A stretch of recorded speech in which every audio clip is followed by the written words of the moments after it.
Bienvenidos a este primer vídeo del curso de álgebra lineal. Vamos a comenzar por el tema uno, que es el de los espacios vectoriales. Y este curso de álgebra lineal pues lo vamos a dar desde un punto de vista pues de unas matemáticas de un primer curso de a lo mejor de grado de matemáticas. Entonces le vamos a dar un cierto sentido algebraico abstracto, ¿de acuerdo? Vamos a definir el concepto de espacio vectorial desde un punto de vista abstracto. Siempre vamos a intentar motivar pues, por qué lo hacemos así, pero es cierto que lo vamos a estudiar pues, desde el punto de vista de la rama de las matemáticas llamada álgebra lineal, dentro, o que está dentro de la álgebra. Entonces, nuestras definiciones pues, van a consistir en definiciones abstractas, ¿no?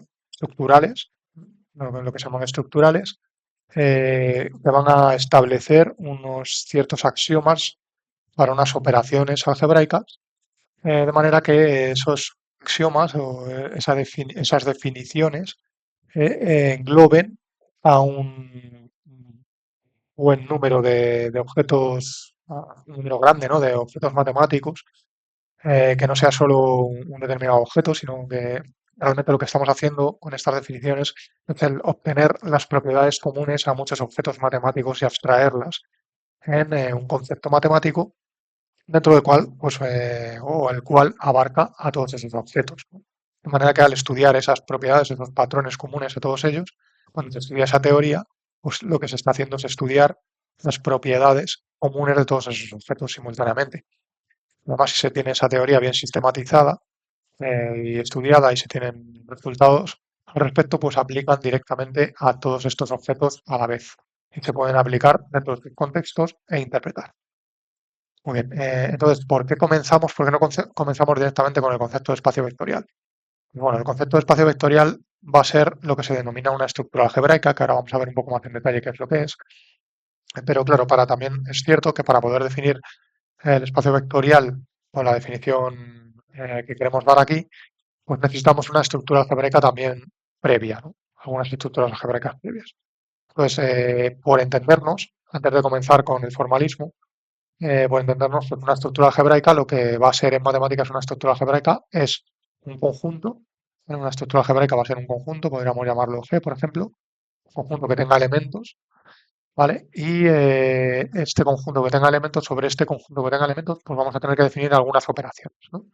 Como por ejemplo definir la operación asterisco, la operación círculo, la operación que voy a denotar como un más, y la operación como un por, y la operación delta. O sea, así. Eh, Esto pueden ser operaciones en el sentido siguiente. Operaciones va a ser que si tengo dos elementos del conjunto, pues voy a poder operarlos, ¿no? Con la notación habitual, lo pondríamos algo así. Esto lo que significa es que cuando tenga estos dos elementos, pues a esto de aquí va a ser un elemento de G, ¿vale? Que no tiene por qué ser igual a ninguno de estos dos. Y además, pues este elemento de G puede que si los operara al revés no coincida con el anterior.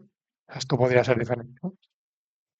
Veámoslo con un ejemplo un poco concreto, ¿no? Si nosotros tenemos a los números naturales y nosotros sabemos sumarlos, sabemos coger el uno y el 3 y sabemos que esto nos da 4. O sea, estamos cogiendo un elemento y otro de n y nos está dando esto que es 4, que es otro elemento de n. ¿Vale? Aquí lo que ocurre con esta operación es que aquí sí que ocurre que es, lo haga en un sentido o en el otro, pues son iguales, ¿no? ¿Qué pasa entonces? Pues que esto desde un punto de vista abstracto podría identificarse, esta operación más de aquí, como una aplicación en matemáticas, que lo que hace, en el concepto, del concepto de aplicación de teoría de conjuntos, lo que hace es darme, cuando cojo el uno y el 3 pues darme el 4. ¿Vale? Y ocurre además que esta operación está definida, pues sea cual sea el par de números naturales que me dé. Una operación va a ser algo así. Sin embargo, también ocurre que a veces podemos operar, aquí estamos operando números naturales entre sí, pero a veces podemos operar, pues por ejemplo, elementos de conjuntos diferentes. No digo de un conjunto con los de un subconjunto, sino incluso los de un conjunto con otro conjunto que sea diferente, ¿no? Que estos sean distintos, o sea, que no tengan ni siquiera elementos en común. Ah, por ejemplo, imaginemos que tenemos R2 ¿no? Que sabemos que son los pares X e Y, tales que X pertenece a R y también pertenece a R, ¿vale? Pues muchas veces una de las operaciones que nos decían en el instituto es multiplicar, por ejemplo, el número 3 con el par 1, 7.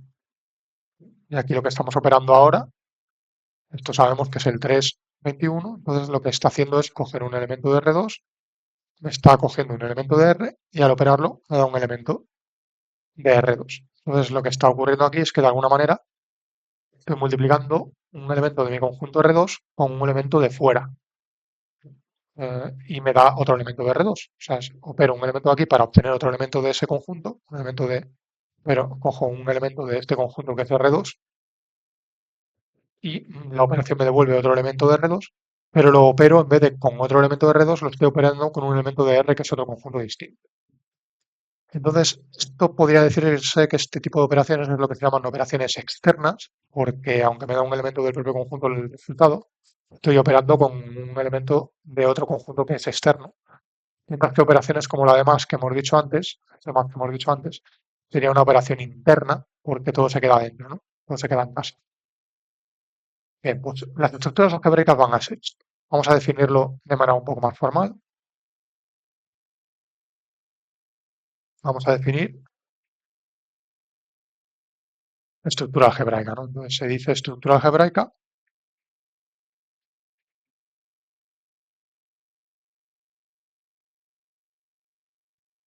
a toda terna, tengo aquí un conjunto A con una familia de operaciones. Ahora vamos a ver qué van a ser operaciones. Bueno, a toda terna de este tipo, al que,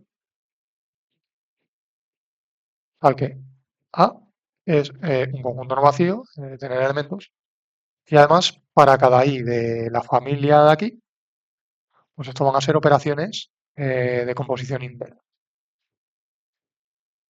Son aplicaciones de este tipo, que es lo que se llama una ley de composición interna. Y para cada J pues de J, estas van a ser leyes de composición externa.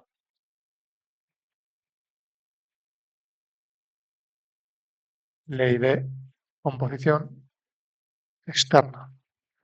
Es decir, que incluso si lo queremos hacer mejor, vamos a hacer mejor la definición formal esta, pues necesitaríamos, ¿no? Necesitaríamos aquí añadir otra familia más, que sería una familia de conjuntos indexados igual que esto, y los B sub J pues distinto de vacío para cada J. ¿Vale? Entonces, de manera que lo que tengamos ahora pues sean una familia de operaciones internas, de leyes de composición interna, otra familia de leyes de composición externa y, claro, estas leyes de composición externa pues están definidas sobre varios conjuntos, cada una sobre su conjunto externo, ¿vale? Que no tiene por qué ser igual al anterior. Entonces, esto, por ejemplo, tenemos los naturales con la suma de naturales y con el producto de naturales. Estas son dos leyes de composición interna. ¿Vale? Nadie está diciendo que esta familia no pueda ser finita. Puede ser finita y que no pueda ser vacía, también puede ser vacía.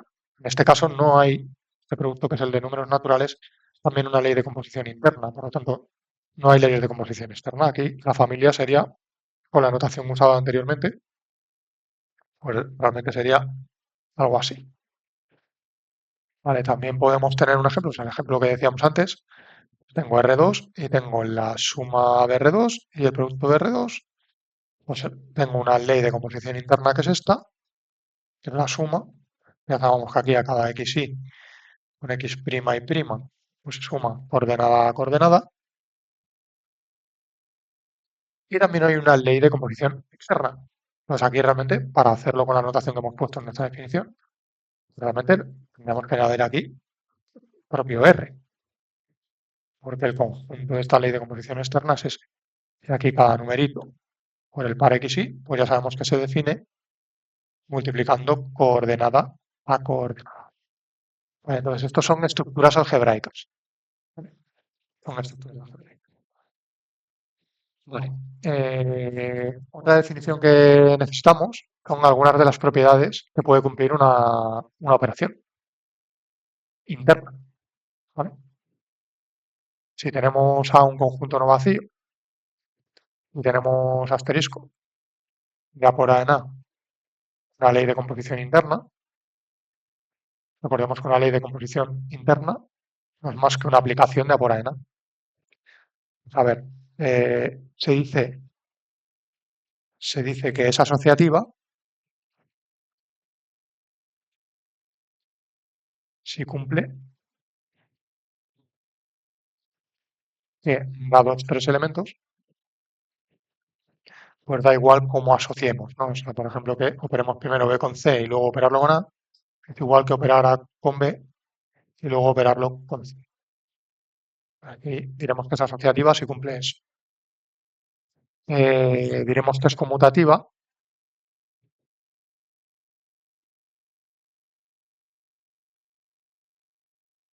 si cumple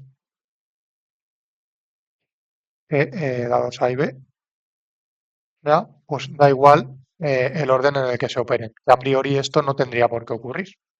Bueno, no tendría por qué ocurrir que cuando se multipliquen elementos tengan por qué ser iguales. Sí que es verdad que en las operaciones más comunes que conocemos, en R2, en los naturales, los enteros, que son conjuntos que estamos a lo mejor un poco acostumbrados a venir del instituto, pues ahí todas son conmutativas, ¿no? Sin embargo, puede haber operaciones que no lo sean. Ya veremos aquí algunos ejemplos. Cuando tratemos, por ejemplo, con matrices, veremos que se pueden multiplicar matrices y que esa multiplicación no tiene por qué ser conmutativa. También vamos a definir un elemento E de A, se dice elemento neutro de la operación asterisco si cumple que para cualquier elemento de A, al operarlo por la izquierda o por la derecha me da, y al operarlo por la izquierda también me da. Eso es lo que se llamaría un elemento neutro. También, si tenemos un elemento de A, un elemento B de A se dice opuesto, se dice elemento opuesto de A cuando al operarlo, pues al operarlo me da el elemento neutro o el elemento neutro de la operación con un elemento neutro de asterisco. ¿Por qué he dicho el elemento neutro de la operación? Pues como veremos, en caso de que haya un elemento neutro, este va a ser único. Lo vamos a ver. También vamos a decir que, bueno, que una operación, o bueno, asterisco se dice, que es involutiva cuando eh, mejor dicho, se dice, bueno, vamos a llamarlo de otra manera porque en otros textos se utiliza otro nombre. Se dice que es idempotente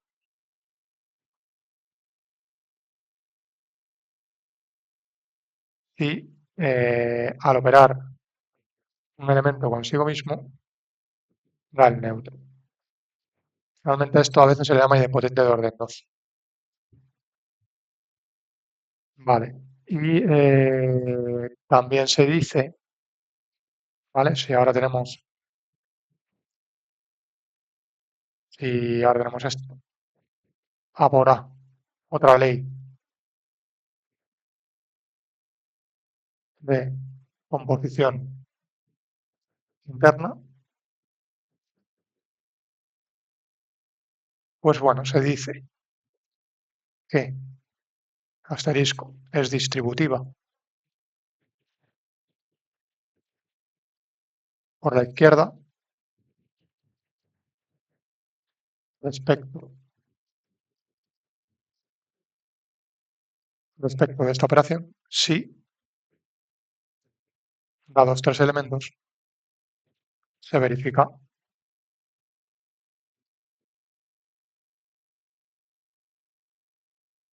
que se cumple esto, que es lo mismo primero operar con el punto y luego operar por la derecha con A, que operar A por la izquierda con este primero, operar A por la izquierda con C y luego operarlos con.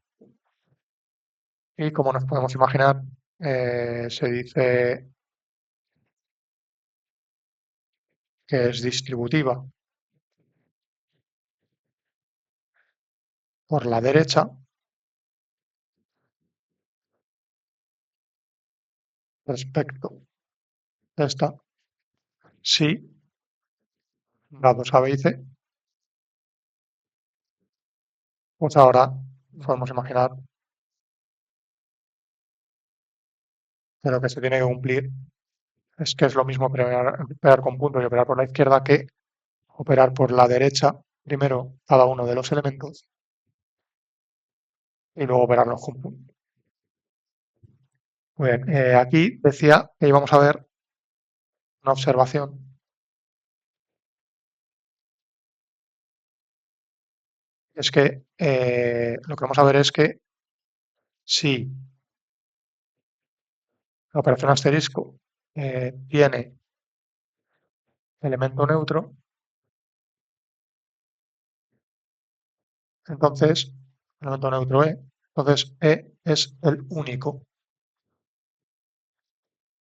elemento neutro. Y vamos a probarlo, en efecto. Si E' es otro neutro, entonces los operamos. ¿Y qué ocurre? Pues como E' es un elemento neutro para asterisco, entonces esta operación es igual a E. Pero ¿qué ocurre también? Que como E también es un elemento neutro para la operación, esto es igual a E'. Y entonces E sería igual a E'. Es decir, que es único. La propiedad que se cumple es que si esta operación es asociativa,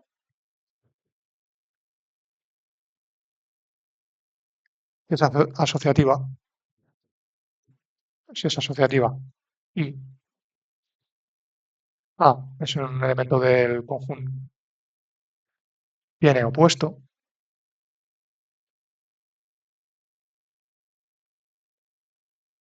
para la operación, digamos, digamos que lo llamamos menos A, entonces menos A es el único opuesto. Bueno, es asociativa y tiene elemento neutro. Ahora ya sí podemos decir el elemento neutro. Tiene un único elemento neutro. ¿Por qué será único? Si B es otro elemento opuesto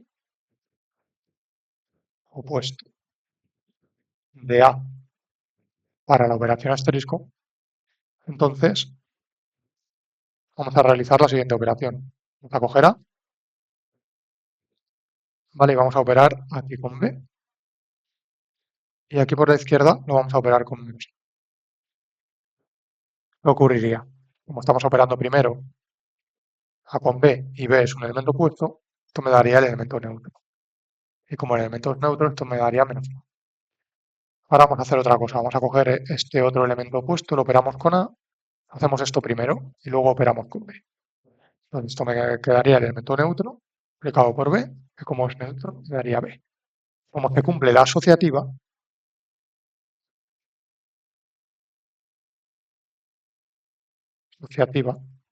estos dos, estas dos operaciones coinciden, pero es porque se cumple la propiedad asociativa, porque puedo asociar primero aquí, asociar el primero aquí y la operación me daría el mismo resultado.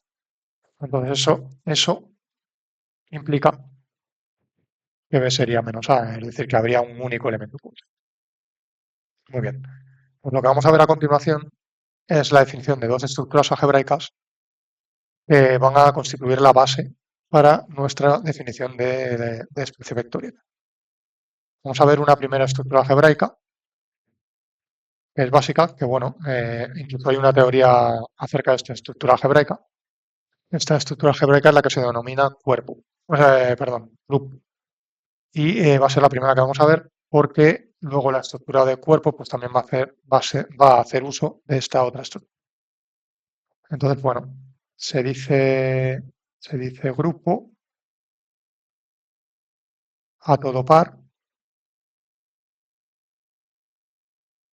que con una operación a todo par tal que 1 G es no vacío y esto es una ley de composición interna.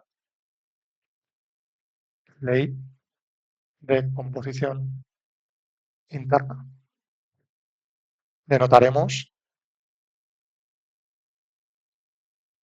cuando esto opere sobre un par de elementos A y B, pues lo vamos a denotar A, B. Como digo, puede ocurrir que no sea lo mismo operar A con B que B con A. Por lo tanto, aquí el orden es importante y solo cuando sea igual operar A o B con B con A se llamará grupo conmutativo, como veremos ahora en la definición. Las otras propiedades que tiene que cumplir, por un lado, es que esta operación debe ser asociativa.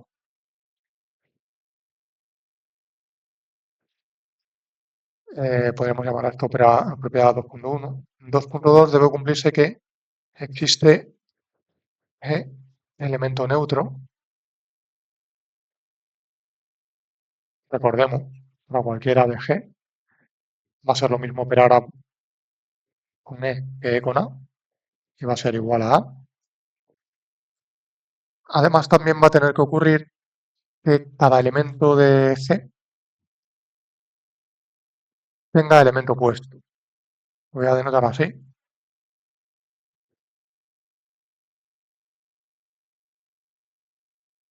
Operarlo por un lado y por el otro me dará el neutro. Es decir, cada elemento A tiene elemento opuesto. Y lo dicho, si además asterisco es conmutativa,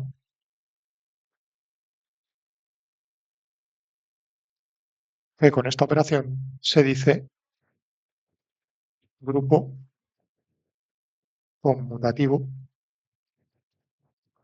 o abeliano. Grupo conmutativo o abeliano. Por abuso de notación, vamos a denotar al par G asterisco como G.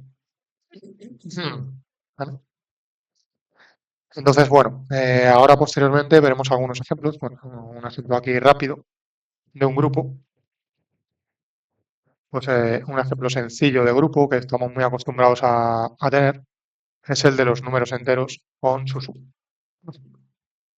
Es grupo, porque la suma cumple todo. O sea, dado por ejemplo un número entero, pues existe menos n, tal que al sumarlos, pues te da cero.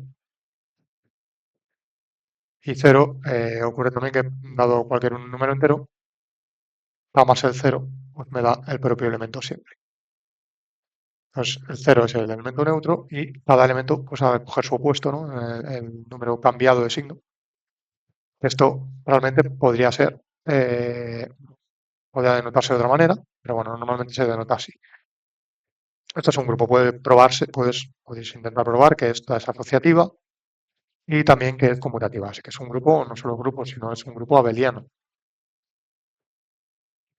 Otro ejemplo, bueno, aquí voy a observar, ¿vale? Observar que los naturales con la suma no es grupo, no es grupo, porque si bien es cierto que es asociativa y existe elemento neutro, no hay elemento opuesto para un número natural. Si tomamos, por ejemplo, n igual a 1, es un número natural, no existe un número natural al que 1 más m se iguala a m más 1 igual a 0. Estamos, claro, suponiendo que esta es la suma actual. Bueno, hay muchos más grupos que se pueden considerar. Hay grupos finitos, por ejemplo. Por ejemplo, podemos considerar el conjunto formado por el 0 y el 1 con la siguiente suma. El 0 y el 1, ¿vale? Multiplicado por 0, 1, me da a devolver otro elemento de 0, 1. Pues nada, el 0, 0.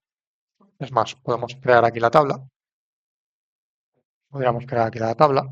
El 0, 1 y este es el 0, 1.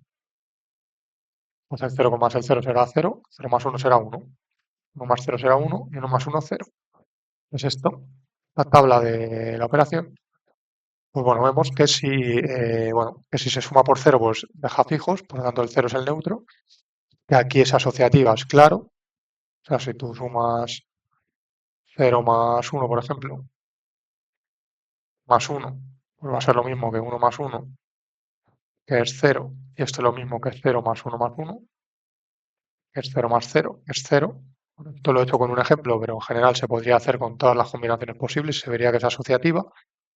Existe elemento opuesto, porque claro, el 0, pues existe otro elemento que al sumárselo te da 0. Eso no hay problema. El 1 existe otro elemento que al sumárselo me da el 1. Sí, el propio 1, ¿no? Entonces todo elemento tiene opuesto. Además la operación es conmutativa.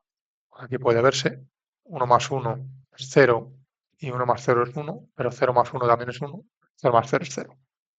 Entonces que también es conmutativa. Entonces se cumple la asociativa, existe elemento neutro y existe, para cada elemento existe opuesto y además es conmutativa. Por lo tanto, este conjunto de aquí, 0, 1 o la suma, es grupo abeliano. Vale. Vamos a ver la siguiente estructura algebraica, que es muy interesante, es la que nos interesa a nosotros. Y bueno, solo por volver a aclarar, o por poner un ejemplo más antes de seguir, por poner un ejemplo más antes de seguir, que tiene que los números reales con la suma, pues también son un grupo abeliano.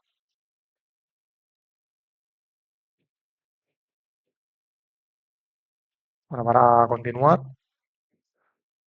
vamos a seguir con la definición de otra estructura algebraica, que es la de cuerpo. Bueno, vamos a definir lo siguiente. Se dice cuerpo a toda terna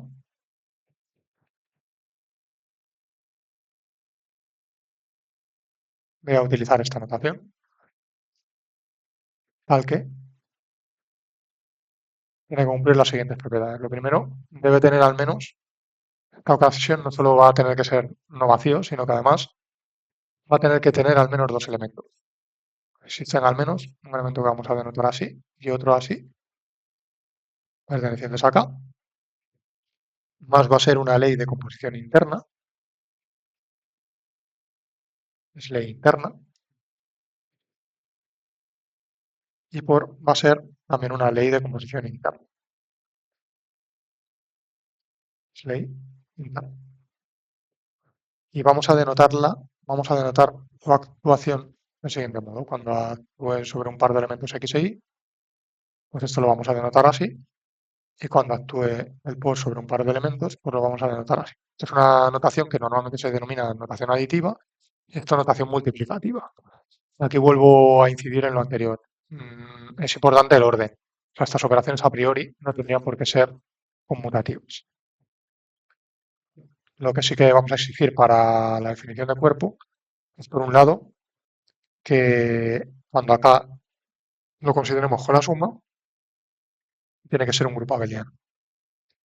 Ser grupo abeliano. O sea que la operación primera que tomemos sobre el cuerpo va a tener que tener la estructura de grupo abeliano.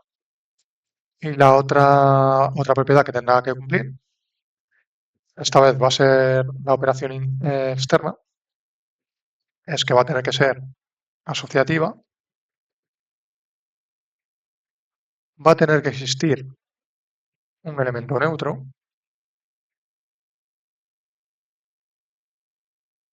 Recordemos que esto significa que dado un elemento del cuerpo, al multiplicarlo por un lado y por el otro, pues va a dejar invariante a x. Y por otro lado, va a tener que cumplir una propiedad importante, pero es importante recalcar aquí que va a tener que cumplir que si se toma un elemento de K, pero que no sea el neutro de la suma, ¿vale? Porque esto hemos dicho es un grupo abeliano y su neutro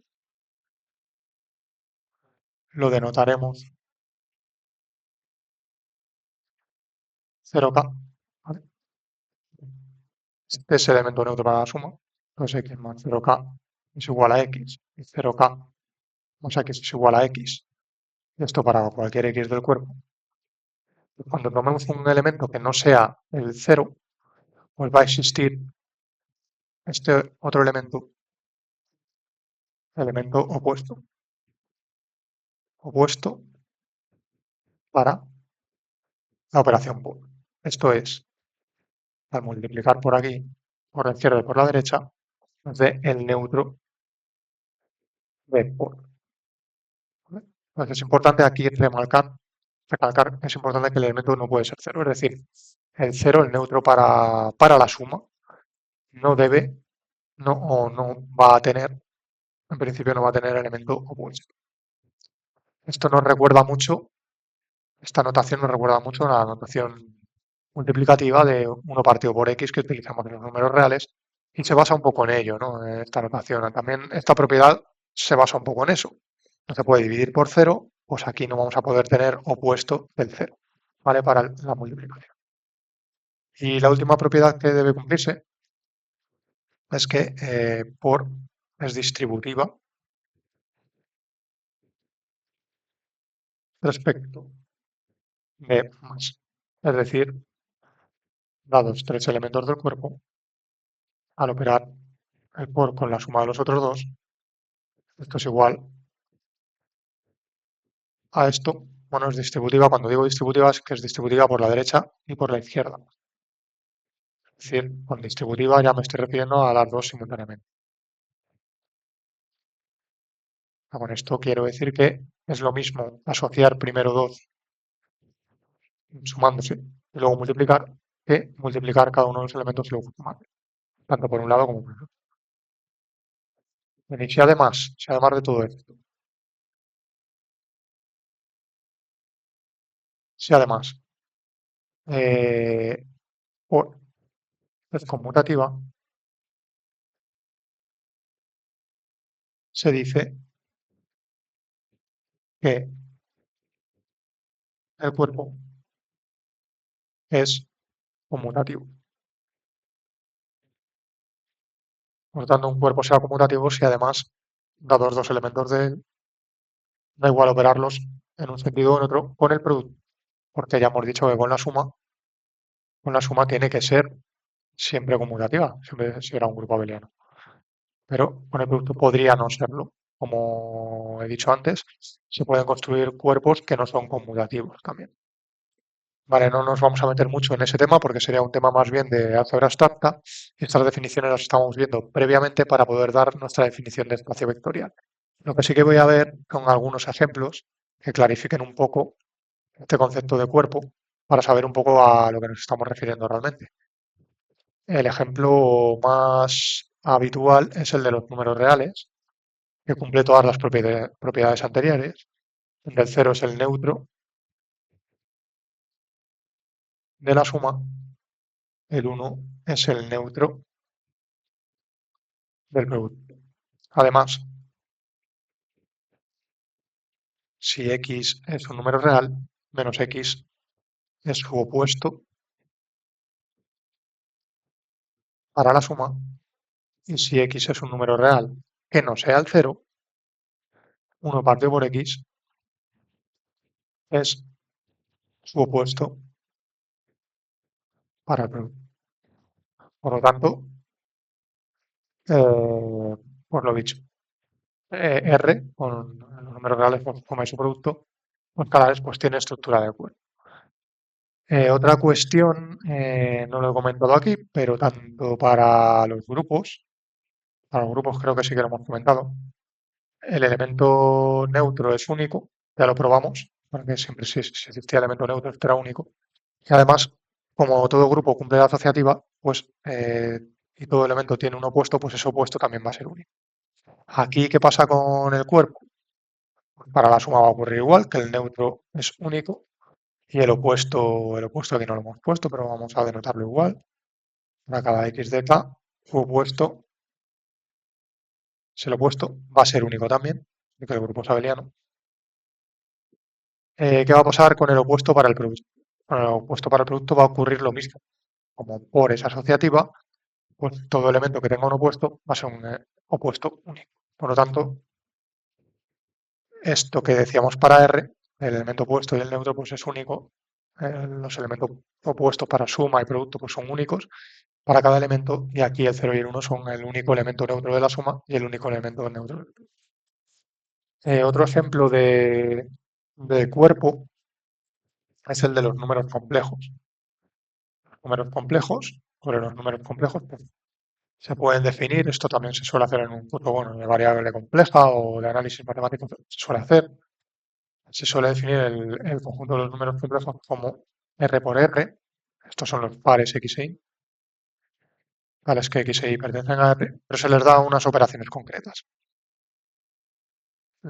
La operación de suma de XY con X' y prima, pues es sumar coordenada a coordenada. Y el producto de un número complejo por otro, pues se suele definir normalmente como pues, X por X' menos Y por Y', X por Y' más Y por X'. Vale, entonces con estas operaciones puede comprobarse, lo podéis hacer como un ejercicio, y se cumplen todas las propiedades anteriores. Aquí el neutro de más es el 0, 0, el neutro de por es el elemento 1, 0. Si tenemos X e Y un elemento de C, el opuesto es el menos X menos Y, y si es un elemento de C que no es 0, 0, pues el opuesto es un poco más difícil de calcular, ¿vale? Para calcular el opuesto, pues hay que hacer una pequeña operación, pero bueno, creo, si no recuerdo mal, creo que era X partido de X cuadrado más Y cuadrado, coma menos Y partido de X cuadrado más Y cuadrado, o algo así. Bueno, tendría que hacer las operaciones para ver si es este, ¿no? Pero bueno, puede verse. Entonces, bueno, vale, lo que vamos a hacer, aparte de estos, tenemos otros ejemplos más. Por ejemplo, podríamos tomar, eh, bueno, podríamos tomar aquí como tercer ejemplo, ya último, no me voy a enrollar más, se podría ver en algún vídeo, podemos verlo, ZP, ¿no? Con P un número primo. ¿Cómo se define la suma aquí? Pues si A y B pertenecen a ZP, pues lo que vamos a hacer, bueno, ZP, ¿qué conjunto va a ser? ZP va a ser el conjunto que va desde el 0, 1, hasta P menos 1. ¿Vale? Entonces, si tenemos A y B, dos elementos de ZP, los vamos a sumar como si fueran números enteros, vamos a dividir entre P, y esto nos va a dar un resto A más B. ¿Vale? Entonces se va a definir la suma aquí como el resto de A más B. Y luego, ¿cómo vamos a definir el producto? Pues un poco igual. Vamos a multiplicarlo como si estuviéramos en los números enteros normales, vamos a dividir entre p y nos va a dar un resto. A por b, y esto va a ser el resultado. ¿Vale? Como podéis imaginaros, para que una operación esté bien definida, el resultado tiene que ser un elemento del conjunto. Aquí en R es claro que la suma de reales es un real, el producto de reales es un real. Los números complejos, tal y como los he definido, pues se ve claramente que la suma es un número complejo, el producto también. La cuestión aquí es, ¿este resto es un elemento? Ahí.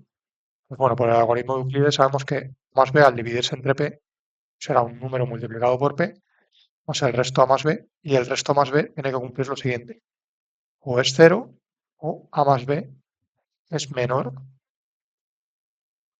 que p. Ahora más b también es un número entero, entonces si es un número entero menor que p, r de a más b es un elemento desde cero hasta p menos. Vale, igual ocurrirá con el producto. Podemos, el producto será un resto a por b que va a cumplir exactamente lo mismo. El resto de a por b pues va a ser 0 o menor que p, también es un número entero. Entonces, el resto de a por b también pertenece desde cero hasta p menos 1. Es nuestro conjunto ZP. Entonces, aquí es importante que el número p sea un número primo para poder asegurar que hay un opuesto. Esto no es fácil de ver así de primeras, también se suele ver en un curso de álgebra abstracta, ¿no? Entonces, quizá un vídeo donde pueda explicar un poco estos cuerpos ZP. Lo quería poner como ejemplo para que veáis que los cuerpos no tienen por qué ser infinitos, sino que pueden ser finitos. Y también, bueno, es el ver pues, un ejemplo de los números complejos, ¿no? Como se dice en las operaciones, aunque esto también es complicado hacerlo así. Hay que decir que los números complejos, ya sabéis, este xy se suele denotar como x más ii, y esto tiene una razón. El ii se identifica con el número complejo 0,1 y los números reales x se identifican con el x0 e y con el y0.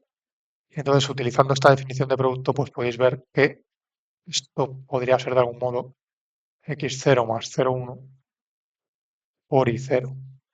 Y ya utilizando esta notación, pues es más sencillo trabajar con los números complejos, ¿vale? Porque al final, por ejemplo, si multiplico dos números complejos, esto, si los multiplicáis de la manera usual, pues vais a ver que te va a quedar aquí xx' menos y' más el número complejo y por xy' más ix'. ¿Vale? Que es un poco, es que es lo que habíamos definido como multiplicación. Y la suma efectivamente pues va a ser componente a componente, ¿no? Entonces es más fácil de trabajar. Quizás esto lo podamos ver en un vídeo posterior.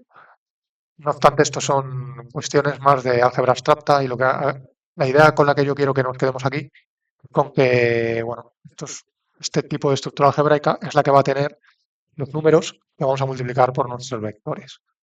Entonces, bueno, lo que sí que es cierto es que es necesario que se puedan operar entre sí estos números. Entonces necesitan una cierta axiomática algebraica. Bueno, pues nada, un saludo, nos vemos en los futuros vídeos y seguiremos con el concepto del espacio vectorial.